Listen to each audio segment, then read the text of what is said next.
எடப்பாடி பழனிசாமி மத்திய உள்துறை அமைச்சரை சந்திச்சிருக்காரு. அவரோட மூத்த நிர்வாகிகள் சந்திச்சிருக்காங்க. இதை நீங்க எப்படி பாக்குறீங்க? இது எல்லாத்துக்கும் பொதுவான கேள்வி தானே. எல்லாம் நன்மைக்கு வாங்க.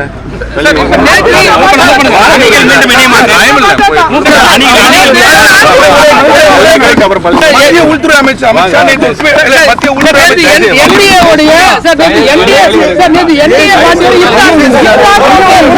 எடப்பாடி பழனிசாமி மத்திய உள்துறை அமைச்சரை சந்திச்சிருக்காரு. அவரோட மூத்த நிர்வாகிகள் சந்திச்சிருக்காங்க. இதை நீங்க எப்படி பாக்குறீங்க? இது எல்லாத்துக்கும் பொதுவான கேள்வி தானே. எல்லாம் நன்மைக்கு வாங்க.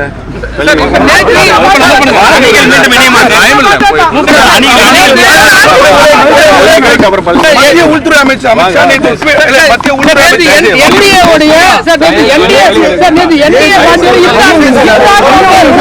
பிளே ஸ்டோர் மற்றும் ஆப் ஸ்டோரில் இருந்து பாலிமர் செயலியை QR கோடு மூலம் பதிவிறக்கம் செய்யுங்கள். செய்திகளை உடனுக்குடன் பெறுங்கள்.